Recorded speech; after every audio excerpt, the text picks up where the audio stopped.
Hey, it's been a while since we've been here on the Permaculture Farming channel. Uh, Last time we was here, we was talking about my plum trees that had blossomed real earlier. Uh, well, I'm about to show you now. These plum trees have blossomed. I have some other plum trees who are blossoming right now. This is still the first week in March, so we still got a couple weeks before spring even start. But with this weather, it's been good, 70s and 80s past couple of weeks. I do think in about 13, no, not 13, about a week, might get a little bit of cold, might get a little frost, but I'm hoping these things go ahead and form real good. But I'm going to show you here what happens after you get some good blossoms and you got good tentative bees. Okay, okay, look right here. You got little plums. Little baby plums. Look how many of them there are. Just look. Everywhere them little green things are will form a plum. I got way more than I need for this tree. This tree is only probably about 4 or 5 years old. So, yeah. And that's the thing about when they get a certain weight, and I mean, these grew really good. Um, Start leaning over the wind, and we got a lot of wind coming through. I mean, especially March, and the old expression, April showers come in with some March roaring winds. So we got this going on. But yeah, we have tons of plums coming off this tree.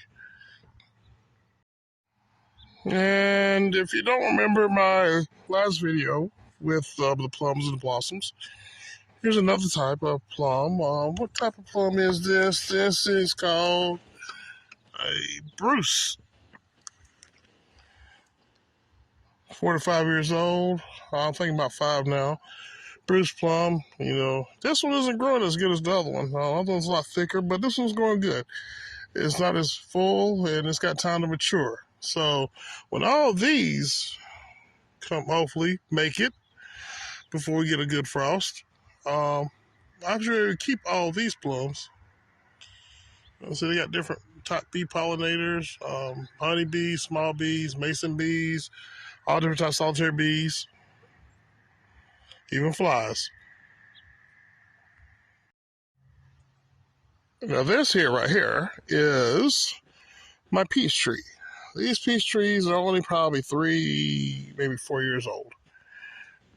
Not a ton of blossoms on there, but they're nice, pretty blossoms. And last year, this time, there was no blossoms on this tree, so I know it's maturing a lot more. Got some more, got little shoots coming out. So everything's gonna be nice on this. Last year, when we had about a week from now, we had a nasty frost come through here. A freeze, not even frost, it was a freeze.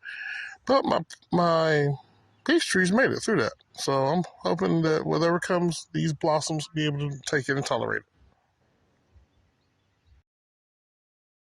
it. Okay. This is one of my Asian pears. 3 years old. Got plenty of blossoms. Way too many for a 3-year-old. We're going to see what the weather does with these. If it comes in and too frosty before they have been pollinated, then, nature will take care of it for me. But if not, I'm going to have to weed some of these off because they broke down to the ground.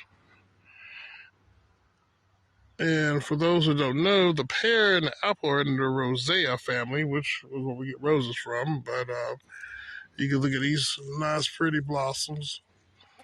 Now, that Bradford pear that people have in their yard. Yeah, it's got pretty blossoms, but they stink like rotten fish. And that's why Clemson wants to get rid of them. They're invasive and they multiply everywhere. Yeah.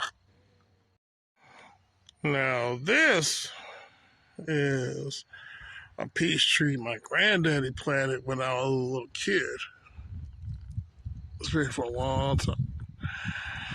And I hope all these blossoms make it because between insects eating on them, stupid squirrels. Because they'll come and, they'll eat one peach and they're like, oh, that peach right there looks so much prettier than what I'm eating on. And they'll eat like 5 bites out of the one and they go jump a tree and knock another one off. So, yeah, stupid squirrels. If you just eat one peach and eat it till you're full and eat it all gone, I won't say nothing about it because I know you ate it because it's just sitting here on the ground and a bunch of yellow jackets are sitting there yumming it up.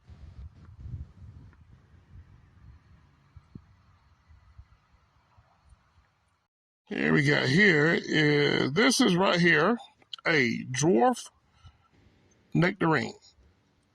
Look at them beautiful flowers. Let's get up close on them things. Beautiful. It made some last year, but by the time it made them, frost came through. But another problem is, I didn't have any more nectarines at that time. And I really wasn't too sure. I was planted right beside one of my peaches. And as I told you before, the difference between a peach and a nectarine is one chromosome. But I really wasn't sure whether it could still mate with each other. Well, I have 4 more nectarines, and one of them has a blossom on it. It's young. So I still might not get them nectarines for the next 3 years, probably. But when they come, hey, and they're white flesh. Well, look at these beauties right here. Yes. Can you identify what they are? Well, if you can't, well, here's a clue. Oh, yeah, blueberries. These have been here for about 5 to 6 years. Good structure. Been producing a lot of them, especially each year. After they hit the 5th year, you get massive production from them. And I'm so happy with them. I'm just, again, there's that freeze thing. And, these blossoms don't like it. And you set out to hang. You see, that's even newer ones ready. And then you got some here who have been here for a little bit. They're ready to go down. But they need bees to come in here and pollinate each one of them. And when the bees pollinate them, we get blueberries. Cool thing about blueberries only grow on new growth. So I like to keep it cut and let space come in there so new branches can come through there. You usually prune these twice a year. Once during the winter to get rid of all dead stuff, and then in the spring right now coming up when you see things that are interfering with each other.